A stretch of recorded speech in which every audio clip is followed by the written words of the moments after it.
beauty. The sun revealed your beauty. The mark of a thoughtful person who's growing in faith, but who's not brainwashed. In other words, not forcing yourself. A thoughtful person who's growing in faith, but not brainwashed, is that every 10 years, if you gave a list of doubts, it would be a different list. Creation sings your glory. Hallelujah's rising like the daylight, and heaven meets earth. The Deconstructionist podcast is produced by Nicholas Rowe at the National Audio Preservation Society Recording Studio in Newark, Ohio. Follow us on social media at www.thedeconstructionist.com, on Facebook at Deconstructionist Podcast, Twitter at DeconstructCast, and Instagram at Deconstructionist Podcast. If listening to this podcast has benefited you in any way, consider making a donation. The donate link is in the show notes, or you can visit our website and click the donate tab. Lord God Almighty, early in the morning our song shall rise to thee. Welcome to the Deconstructionist podcast, everyone. We are your hosts. I am Adam Narlock. And I am John Williamson. And today we crack the echo chamber. What do we mean by that? Crack the echo chamber. The echo chamber is essentially the place that you create in your confirmation bias when you've heard one perspective for so long and you decide, I want to just hear lots of new perspectives, but not those perspectives. So you control the voices that come in. And when you control the voices that come in, it's essentially a version of what you already think, or at least what you're going to allow yourself to think, which is just you controlling the voices that come in, which doesn't really fit with the deconstructionist motif, does it? Nope. We gotta fix that. So we're going to crack the echo chamber. Yeah. We're going to get a member of the Gospel Coalition. Yeah. Oh my gosh. I hope our listeners are laughing at least a little bit at the irony of this right now. Yeah. Why not get Timothy freaking Keller? You got to get the guy, the man, right? Right? I really actually enjoyed this one too because I may not follow him down the path to the conclusions that he comes to, but he's so well thought out and he's such a nice guy that yes. I think you said it best a long time ago at an older episode where you don't have to agree with everything someone says to agree with anything they say. Right. And I just think that this interview is really cool because it definitely showed a side to him that I was not familiar with. A lot of the language that he uses when we talked to him was definitely, kind of along the lines of what we're saying. Oh my gosh. Let's examine our beliefs and it's okay to have doubts and to have questions and not stuff that I would have expected to hear from the evangelical Pope. For our listeners who, maybe you've been, you're post-evangelical or, maybe you're post-Christian or whatever, and you've enjoyed a lot of the perspectives we brought onto the show because they're very outside what you're normally used to hearing. You may see this come across your podcast feed and go, Deconstructionists have Tim Keller on. I'm not listening to that. Don't do that. And I would ask you not to do that because you are literally doing the very thing that this podcast is trying not to do. Right. Which is filter and select only what you want to hear. And I'll tell you what, you will be very, very pleasantly surprised. All right, well, let's roll tape on this. Let's do it. Here we go. Timothy freaking Keller. Love alone. You are love, love alone. You are love, love alone. You are love, love alone. You are love, love alone. You are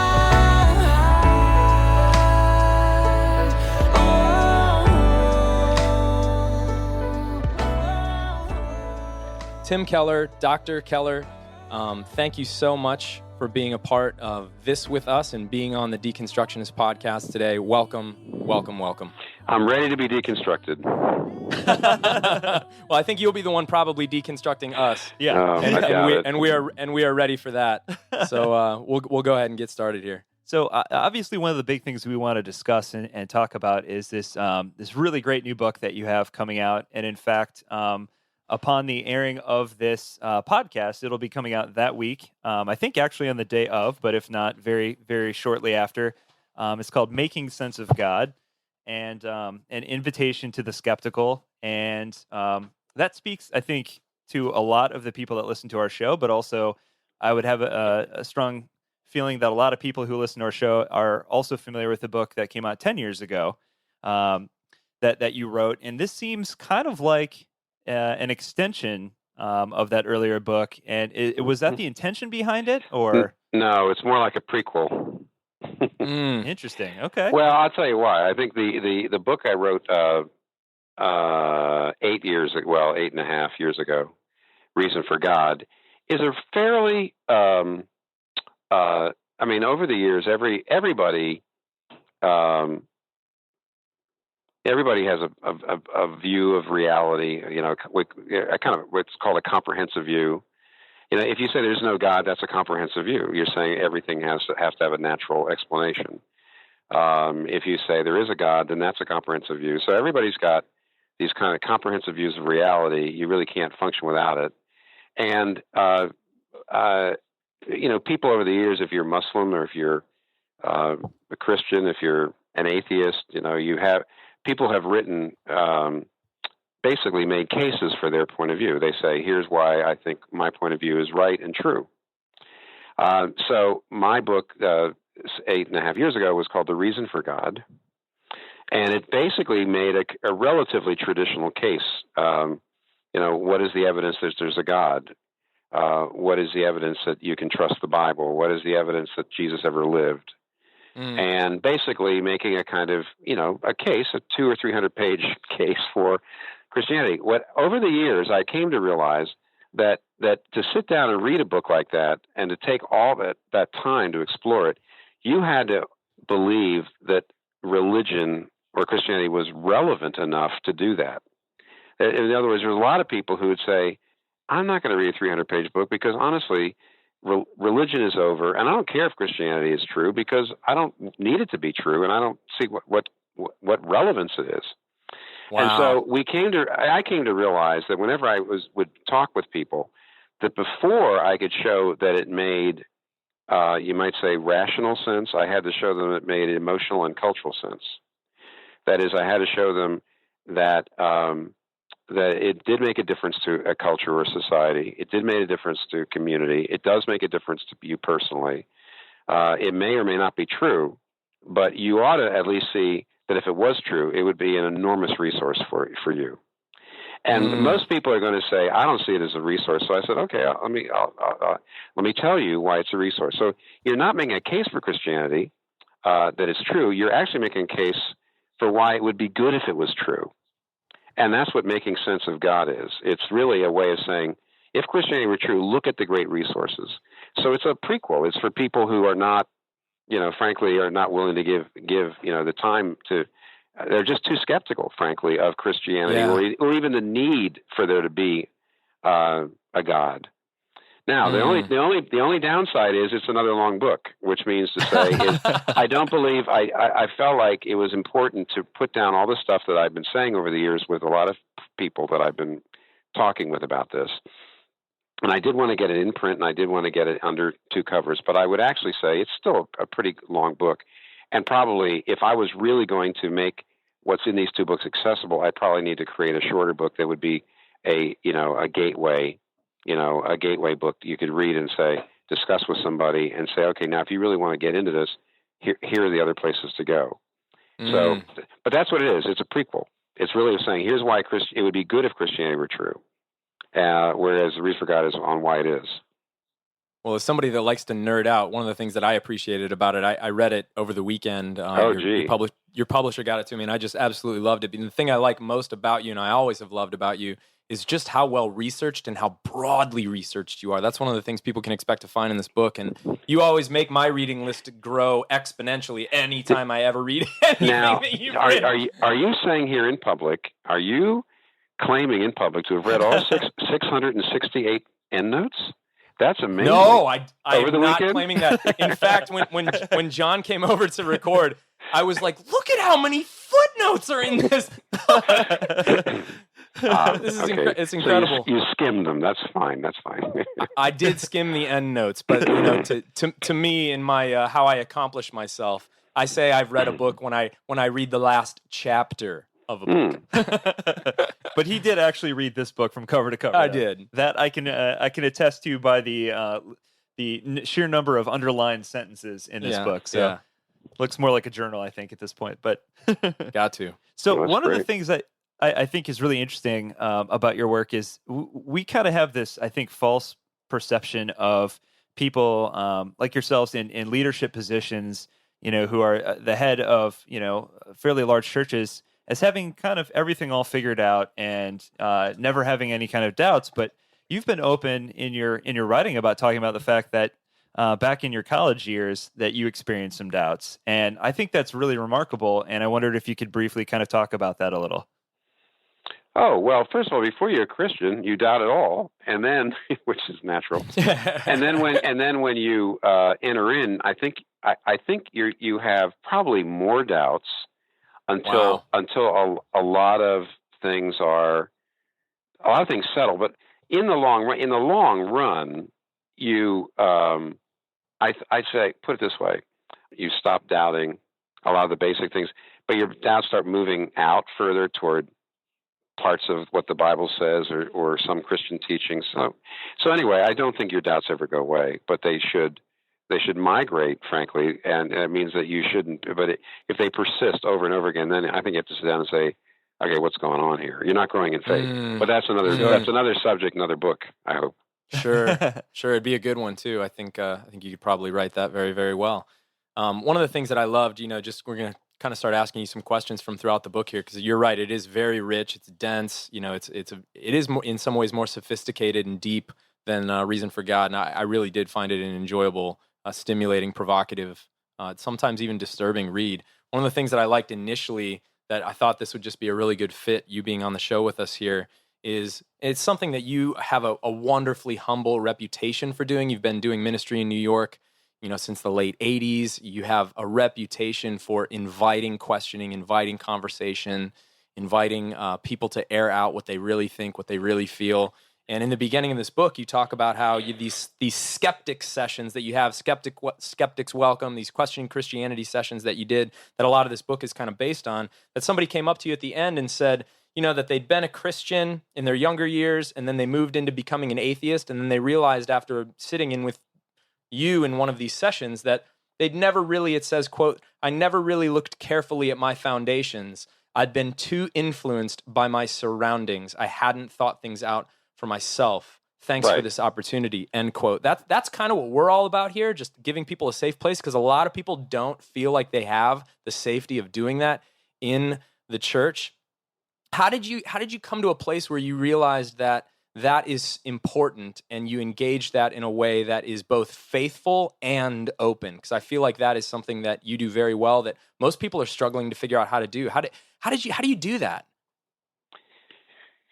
Yeah. Well, you have to make it safe. You just don't take people's heads off when they ask questions. I mean, with that man, and he's very typical, I think very typical, is he grew up in religion, in a church, and didn't really question, because everybody around him said, well, everyone believes this, and all smart people believe this, and all good people are like this. And it was just, he was basically sociologically conditioned to find Christianity plausible. Then he goes off to college, and he falls in with another group of people. They're very smart. They're very good. They're people that he would like to like him, and they're also people that he would like to be like, and they're all very skeptical. and they may ridicule, or they have reasons. They have their reasons, but to a great degree, he loses his faith because now, before, he was pretty much living off what the first community that he was in. He just felt like it feels plausible because all the people I hang out with believe this. Now it feels plausible not to believe because all the people I hang out with don't believe. And he realized at a certain point that I actually never thought things out very well. It's just I went on what felt plausible, and the plausibility had to do with the community. Now, what that means, though, is you don't, you want to please people, you want their approval, and most communities do not make it safe to question their. Most churches don't make it safe to question, but actually most skeptical, go to an academic setting, go to a university where people are pretty skeptical and secular and all that, and they don't make it safe either. They don't make it safe. So to create a safe place where everybody's open to say, look, this is what our church believes, but we are not going to take anybody's head off at all. And we assume that we're going to learn from you. If you severely question us, we're going to learn from you. But we want you to be willing to say, if you're questioning our evidence as grounds for what we believe, we just want you to basically endure the same. Be every bit as willing to ask, what's the evidence for the way in which I think? What's the evidence? What are the grounds? And nobody actually has very hard to find any place where you can do that, because people kind of ridicule, and they don't just ridicule. It's not fair to say they all ridicule, but it's like you act as if a community usually acts as if so many things that are actually beliefs are givens. That's it. Right. They act as if things are beliefs. They're not self-evident. Not everybody in the world believes that. Lots of people don't believe it, but they basically treat it as unquestionable. Yep. And when you're around people like that and you want to be part of that community, you just pick it up and you actually never look at your own basis. So that's what that guy's just typical, extremely typical. Yeah. And so all I know is, generally speaking, I don't think it's only churches that do it. I very often find skeptical communities are really, really every bit as down on people questioning the skepticism as churches are people questioning their faith. But we just try to create spaces where you can do that. And I think we've created a culture like that. So I think you have too. Well, a lot of places. Not every place. It's a big church. And you could be in a small group, and you could say, "I don't think I believe in God." And even though it's a Redeemer small group, they may say, "What?" So I can't vouch for every part of our church, but I say in general we've tried. Well, that was very wise of you to not vouch for all of me. You can't do that. Oh, that's great. We talk a lot about on this podcast about implicit bias, and that just. A lot of times that systemic, that affinity bias that we have, we just surround ourselves with people. It becomes an echo chamber, and before you know it, you're not really thinking anymore. You're just being carried along. Mm-hmm. Yeah, that's great. Yeah. And I've had some criticism from some people who are skeptical who have read the book, and a number of places say, you know what, now you're just assuming something. And I said, oh, okay, I see that. So you just have to be really open to criticism and be willing to say, okay, I'm breaking my own rules. You're right. I got it. You're right. I changed that. So you kind of do that. That is great. One of the things that I just loved, because I just want to give people kind of a couple little other tastes from the book, is we talk a lot about on this show of the idea of mystery, the idea of transcendence, the idea of God being something that is you can experience. There's this rise, this this surge of people kind of getting back into Christian mystics from the past and all these kinds of things. But you referenced Charles Taylor, the philosopher. And I just loved his idea that you bring into the book and use throughout the book, this idea of, quote, fullness. And it says, Charles Taylor argues, quote, that fullness, this idea of fullness, is neither strictly a belief nor a mere experience. I wonder if you could talk a little bit about what you mean by that and why that's so important. Well, there's a whole lot of other people who are willing to talk about it, but they always put their own word. I try to show some examples of it in the book.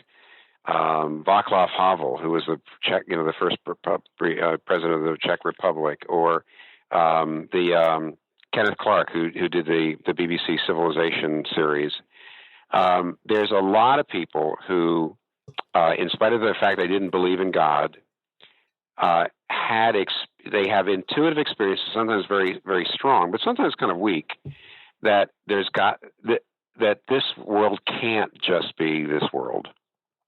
That there's got to be more to it than what meets the eye. Sometimes there's so many variations on it. That's the reason why he says it's a sense or a perception. It's not just an experience. In other words, it's not just a feeling. But it's not an argument either. He gives a bunch of examples, and actually, the only way for most people to get a handle on it is just to give the example, which I did in the book, just to give examples of it. It can actually happen when you're listening to a Bach or a Mozart requiem or a Bach mass, and you actually have a deep experience in which you say, there's got to be more to life. It can't end.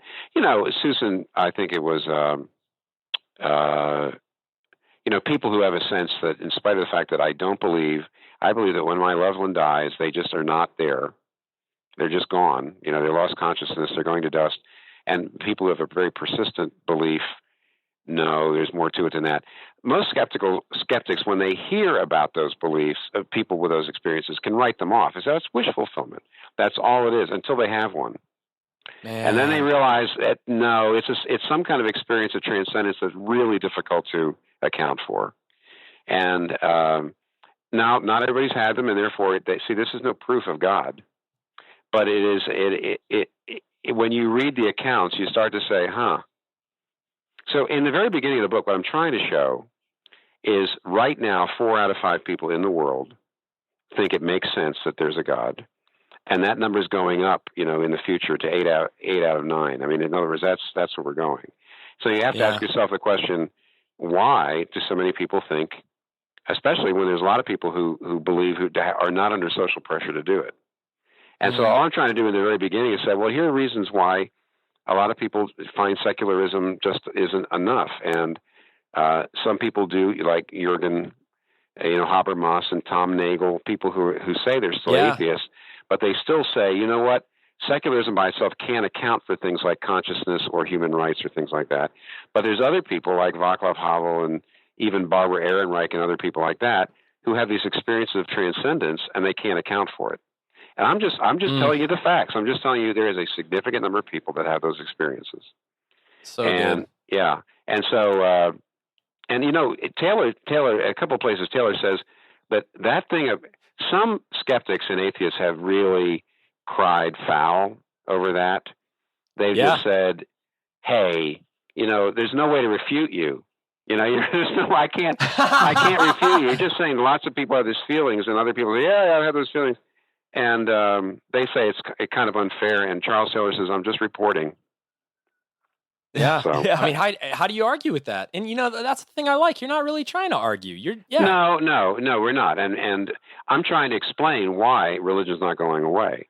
I mean, the one thing I am trying to refute in the very beginning is the common belief, and it's partly fueled by headlines, and that is religion's dying out.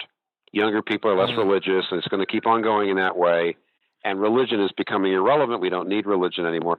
You still get a lot. That is wish fulfillment, and that's what I'm trying to show. And then, but not just that it's not going away. We need to say, why isn't it going away? And so at this point, I'm being phenomenological. That is to say, I'm not making a case for religion. I'm describing why it's so compelling for so many people. And because I just don't want you, if you're the reader, to say, I don't need to take this seriously because, frankly, it's dying out. It's just not. And there's good reasons why it's not. So. Oh, man. So one of the things that I think is really interesting in your new book is the fact that you speak to kind of both ends of the spectrum. And in one of the early chapters, you talk about this idea of changing your premise. And one of the quotes I thought that was really, really quite remarkable in the book was, to move from religion to secularism is not so much a loss of faith as a shift into a new set of beliefs and into a new community of faith, one that draws the lines between orthodoxy and heresy in different places. Right. I was wondering if you could kind of unpack that a little, because that's a very kind of unique approach to that idea. Well, it is, except you might remember I don't know the guy, and I didn't even ask him, but there's a guy who has a website called Patrol, and his name is David Sessions. He came up in a very, very conservative evangelical Christian home. I don't know if it was home, but anyway, came up in a very, very conservative environment. Went to college, was very conservative. Came to New York, and now is in Boston doing a PhD, and pretty much lost that faith and became a more secular person. Okay. He read Charles Taylor, and when he read it, he admired it a lot. And he wrote a very long blog piece, which was remarkable. And I quote it extensively in the book. Yeah. In which he said, when I was losing my faith, I said it was all because there's just no evidence for Christianity. That, I'm rational. Christians just have faith. And then he says, I now believe what Charles Taylor says, and that is that I've moved to a new set of beliefs. I still have a lot of moral values, but they have a different grounding, but those moral values are not rational. They are leaps of faith. My belief, in fact, all moral beliefs, anytime you open your mouth and say, you ought not to do that, or you ought to do that, that moral belief is not something you can prove. No way. You might prove that it's beneficial in X, Y, Z way, but just because it's beneficial doesn't mean it's wrong to do or right to do. And so he basically said, I now realize that I saw a new group of people. I wanted to be part of that group of people, and I wanted to become a different kind of person. And I actually moved to a new set of moral beliefs. Now, I use him as the case study and then give other examples. But basically, I actually have had a couple people who are not believers, who are skeptics, push back really strongly on that. They insist in what's Charles Taylor calls the subtraction story. The subtraction story is, I used to believe, but then I became rational and scientific and thoughtful, and I saw there was no evidence for Christianity. So basically, I lost my belief in God, and now I actually don't have a lot of religious beliefs. I'm just a rational person using my reason. And David Sessions plus I and Charles Taylor all make the case that's just not the way it happened. You've dropped one set of beliefs for another set of beliefs, one community that supports those beliefs. And I've had some people really hate that. And I think, David Sessions, once he admits that, it doesn't make, he hasn't suddenly come, running toward God. He's just saying, I just think we need to be more honest with ourselves. And he does admit that he used it as a self-defense mechanism originally. Because as he was losing his faith, he really wanted to say, I was using my reason. No, he says, it was a kind of new leap of faith. And of course, it's a new leap of faith, and it's what I wanted to do. And I wasn't just following the dictates of reason. But I have to say, most of the people I know who are secular and skeptical and maybe are atheists, they take that subtraction story, and I'm trying to undermine it in the book because I don't think it's fair. Yeah, I totally followed you on all that, and I thought that was compelling. I mean, I can see why somebody might think that's unfair, but I also think it's incredibly compelling, and maybe they just didn't like that it kind of works. Well, all you have to do is you have to say, well, what do you think tell me what you think are right and wrong ways to live. Right. Okay. And as soon as the person answers that, I say, okay, are those views self-evident to everybody in the world? No. Can those things be proven empirically, in a test tube or in a scientific, can they be proven? Very often people will say, oh, it's proven that if you don't smoke, you'll live longer. I said, well, that just means it's practical.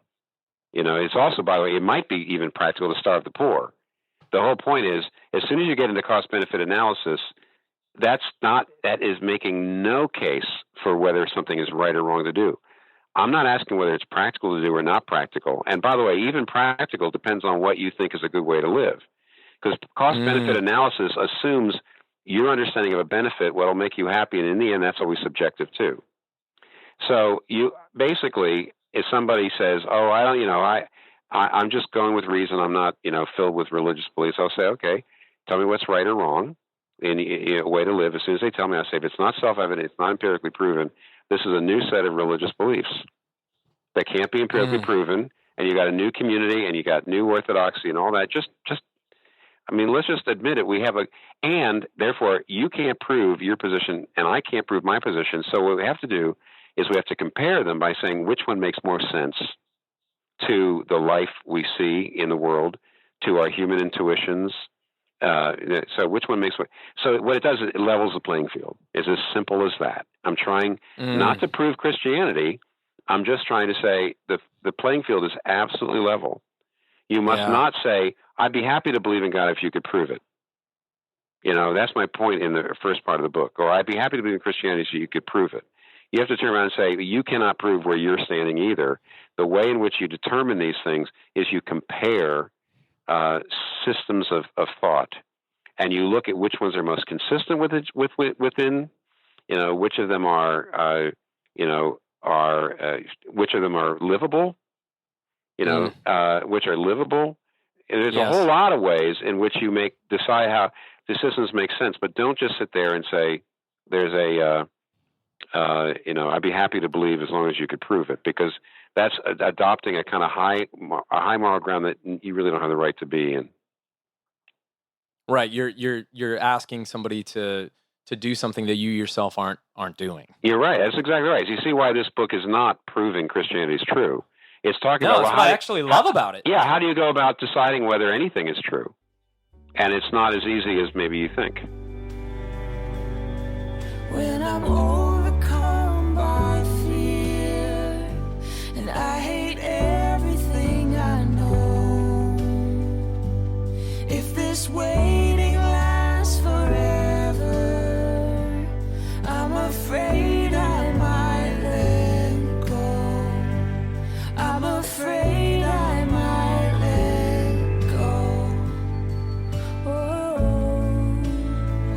I need a reason to see. I need a reason to see. The thing I love about your approach, and why I recommend anybody and everybody read this book, is you don't take, I think a lot of people immediately will assume that you're taking the classical apologetics approach where you're going to, get up at the lectern and, almost make everyone feel bad for not believing in Christianity because it's just so evident that it's true. And you don't do that at all. If anything, you just put cracks in what people think is evident outside of Christianity, which is, in your case, secularism. That's what you use in the book.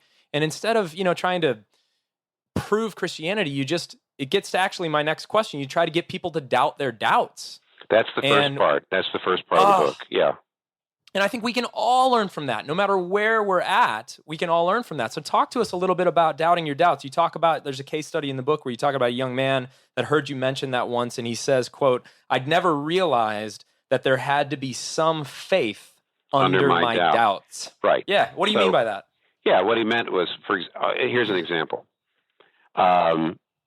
I just watched a movie that wasn't really good, but I do think Batman versus Superman. It was not good at all. It wasn't, was it? It was so bad. But great, yeah. Of course, fight scenes. But Lex Luthor keeps saying, if God is all powerful, he can't be good. If he's good, he can't be all powerful. And a lot of people think that's a slam dunk. Except, frankly, in the past, you can go way back. You can go back to the Greeks. You can go back to the Romans. You can go back to Job, the book of Job in the Old Testament. People have always known that there's a problem here. Right. Why in the world is all this evil and suffering happening? If God loves us, why? But nobody ever thought, up until very recently, that proved there could be no God. I mean, the Greeks, the Romans, Job, nobody ever said, well, there can't be a God. Here's the reason why. In the past, there was a background belief that if there was a God, of course, his knowledge would be beyond ours. Right. And of course, he might have some reason for allowing evil and suffering that we couldn't imagine. I mean, right. I mean, if he's infinite, and so if there is a God, then by definition, he might know some things we don't know.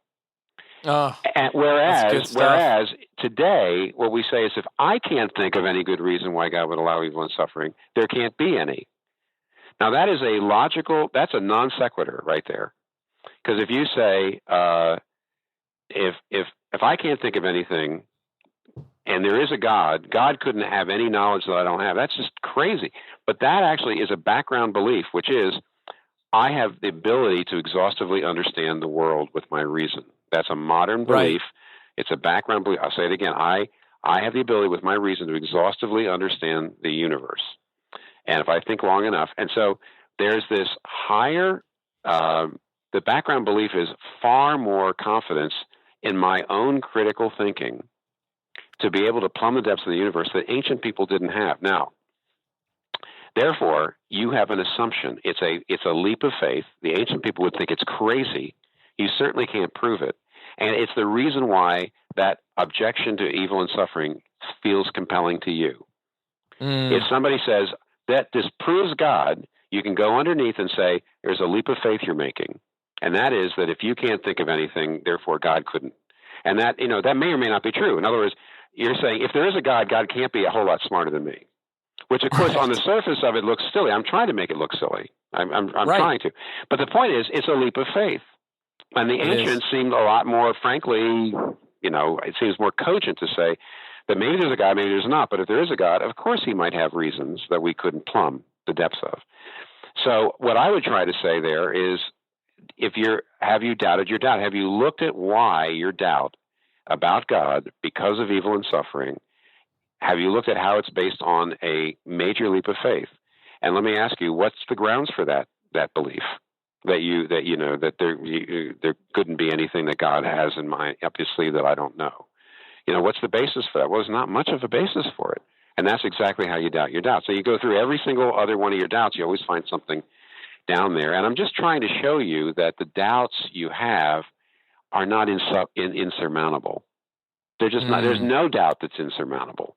You have to weigh them in the end, but there's no doubts that's slam dunk, because at the bottom they're always based on something you're not doubting at the moment.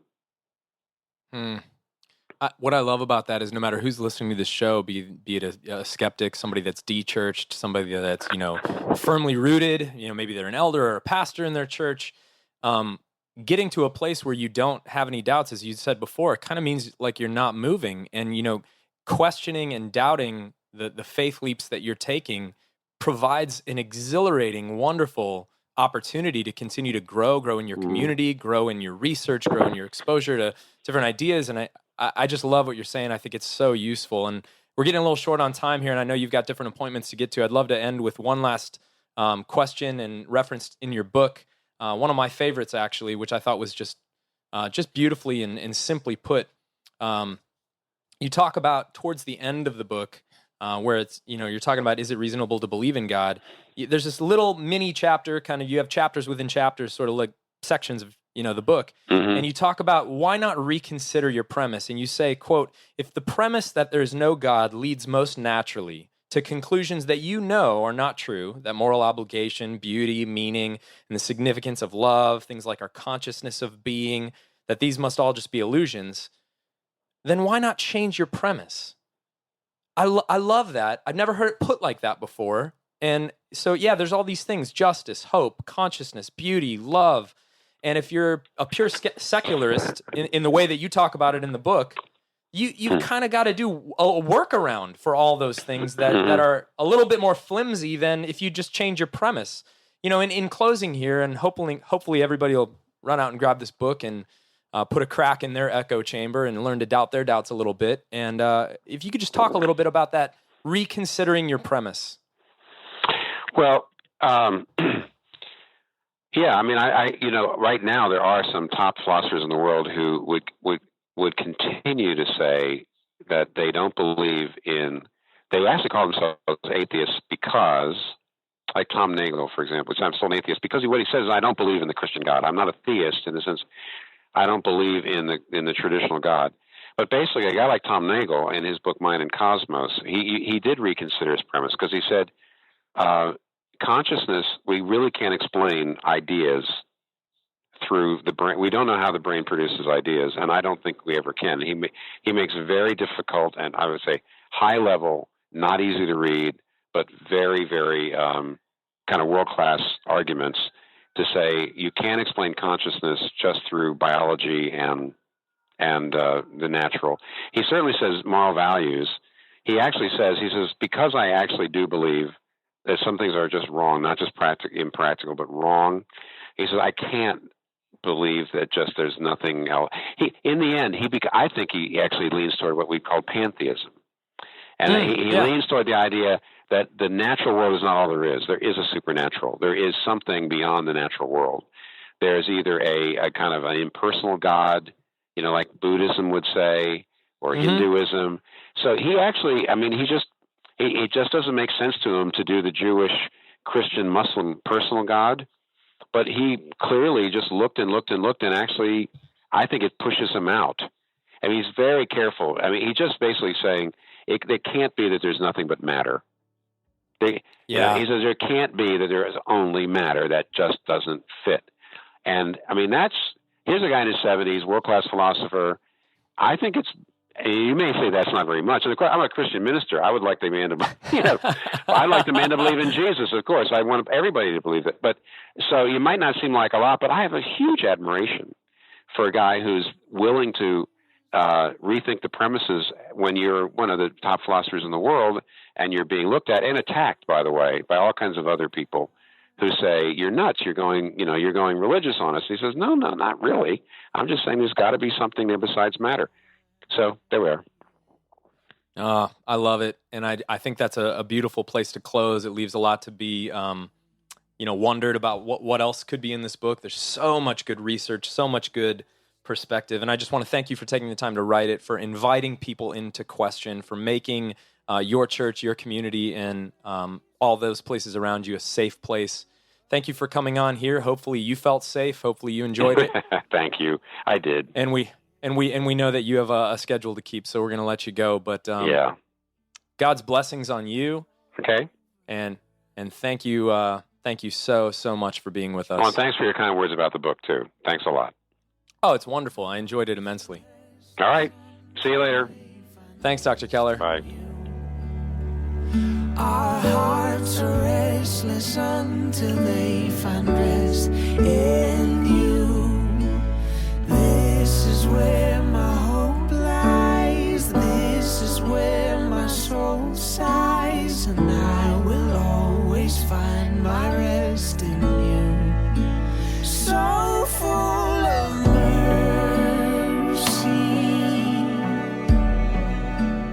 beauty and mystery.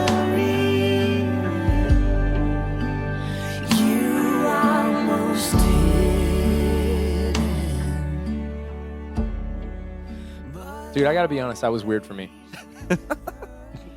As soon as his voice That was came super, on, super weird for me. I was like, because I don't know how many people out there were our giant Tim Keller fans, but his series on marriage is one of the best things, still to this day, one of the best almost advice for marriage. Oh, dude, Or yeah. for like committed couples in any Just regard. thinking about it, talking about it, bringing it back to the whole idea of gospel and Jesus and all that kind of just really well done. I totally agree. So I remember listening to this on the treadmill before I got married, and he's got I always forget what a great speaking voice he has. Great speaking voice. So when we got on, he's like, "Hello." I'm like, Oh, great voice. What's happening?" I'm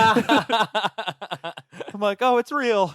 This was just very surreal for me because I felt like, when I ended up becoming a pastor and, going through, the little seminary program I went through and, all these kinds of things, I was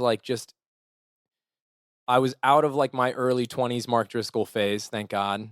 And I just never could connect with John Piper. I just never liked the guy, to be honest. He just always left me feeling like I wasn't a good enough person every time I listened to him. Yeah. Sorry, John Piper, if you're not listening to this. No. But if you could tweet farewell deconstructionists right now, that'd be fantastic. Yeah. As he lights us on fire. Right. But man, Keller, his whole approach was just always so winsome and witty, and it reminded me of Lewis. I was just listening to scores and scores and scores of his sermons, so I've heard this guy's voice a ton. Yeah. So when he got on the phone, when we did this, which by the way took a while, Yeah. and we're gonna now sample the hold music. Yeah. So good. We were on hold for 10 minutes At least. We were on hold for 10 minutes, and they had the most outrageously cliche hold music we've ever heard in our lives. And John and I were cracking up laughing. It's so good. It's so good. So we'll play that now.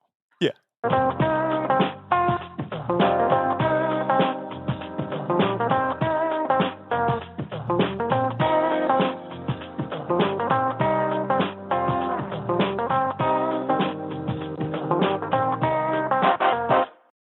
There we go.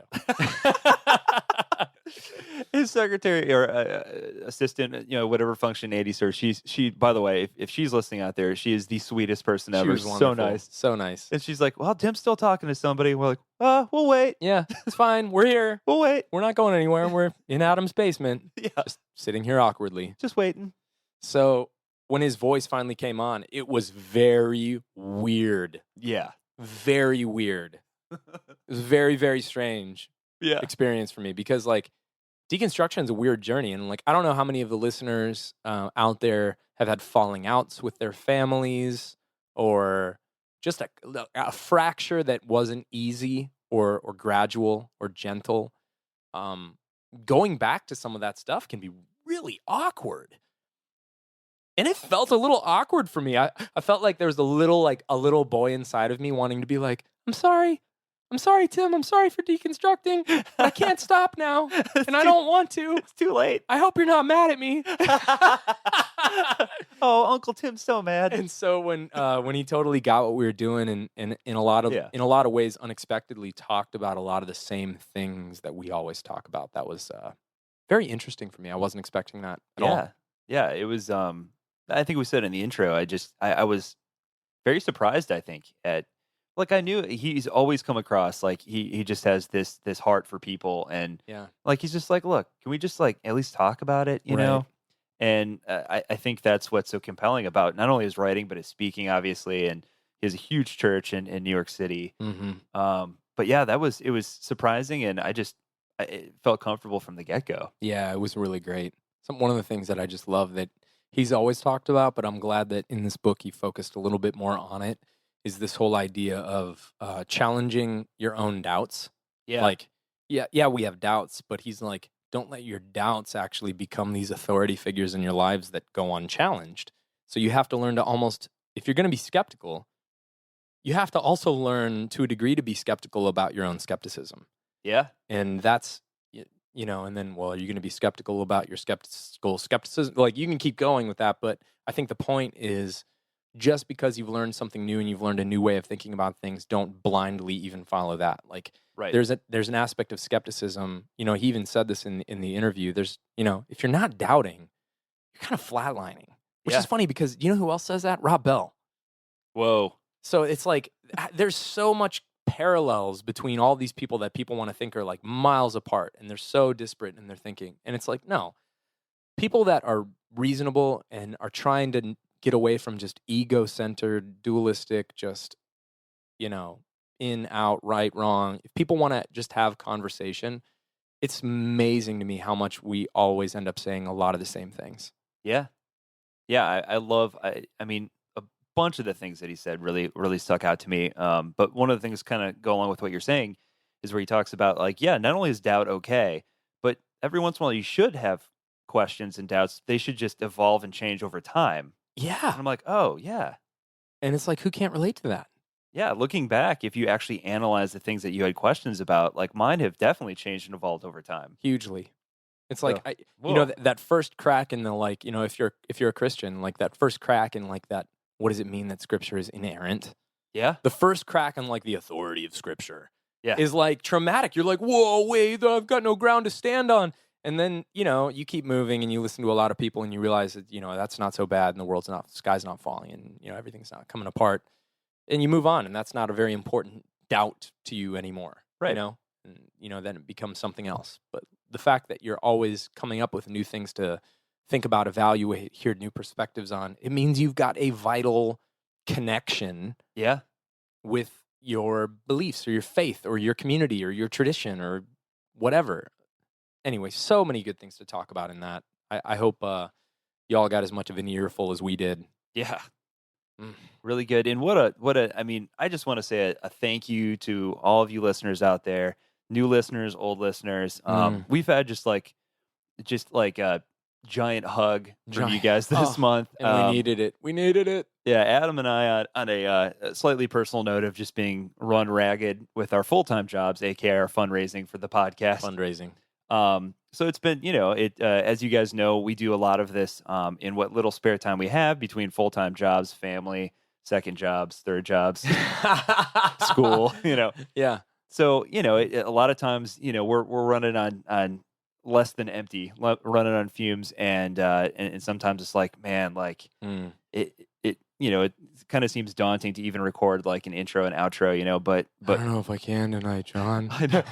Literally, when we joke about like who drinks coffee this late at night, We do. But it just means the world to us. All the great feedback that we've gotten this month, from the Glennon episode, Zach's episode, Brennan, and that just drives us and keeps us going. We really appreciate it more than we can even tell you guys. So, and we're trying to continue to listen and listen to you guys, but just listen to what we think the spirit of this thing is, and just continue to follow it wherever it goes. You guys are in for a huge treat the entire month of October. Oh man, I don't even know how to tell you.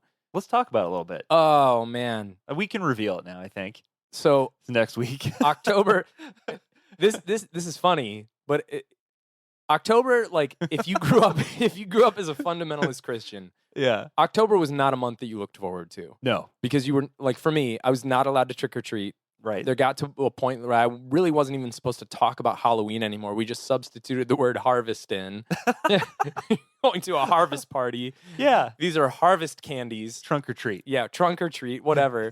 I wasn't even allowed to do that, man. No way. No. Oh my gosh. So I love you, Mom and Dad. I know you were trying, and we laugh about it now. But this whole, October being Halloween, and that's Satan, and so like let's talk about ghosts and ghouls and Satan and hell and demons, and let's talk about all of that wacky stuff. Yeah. The whole month of October. Yes. So welcome to hell with Adam and John. It's going to be a blast. Yeah, it's going to be a blast. We'll do a little intro next week, and we'll dive into some history, the evolution of those different topics, and how they came to be, what we consider the current kind of average.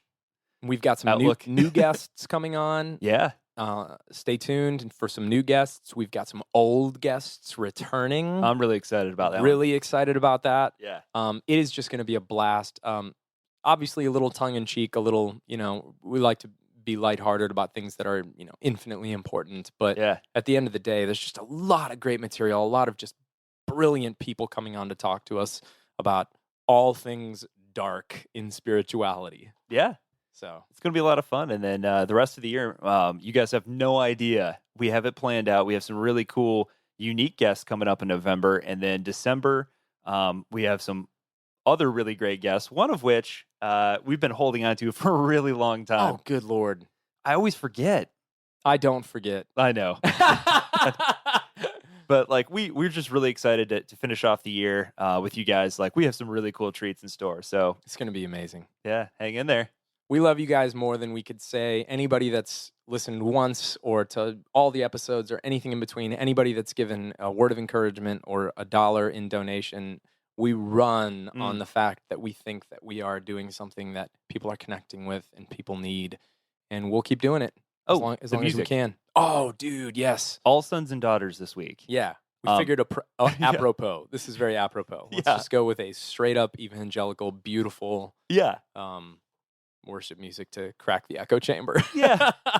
Very folksy version, but really good if you like their music. Like always, please go out, give them a shout out on social media. Tell them we sent you. Absolutely. They have a newish album that just came out. I think it came out this year, I believe. I think we're using a lot of the old stuff on this. Mix. Little mix. Yeah. Cool. 50-50. So check out their catalog. And as always, if you like the music on the show, go out, buy their albums, let them know that we sent you, and follow our playlist on Spotify.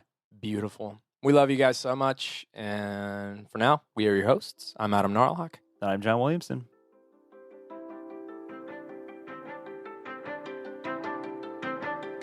In you we live, in you we move, in you we have our being. In every nation, all the earth is song of ours is rising. Creation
Gamers and watch lovers, stay frosty. We've got covert intel. Movement, the official timekeeper of the highly anticipated Call of Duty Black Ops 6, is releasing a special edition Black Ops 6 watch and accessory collaboration. Bring the aesthetics of the Black Ops 6 story straight to your wrist and wardrobe. It even arrives with custom packaging and a free gift. Shop the exclusive special edition collaboration at mvmt.com/bo6. That's mvmt.com/bo6.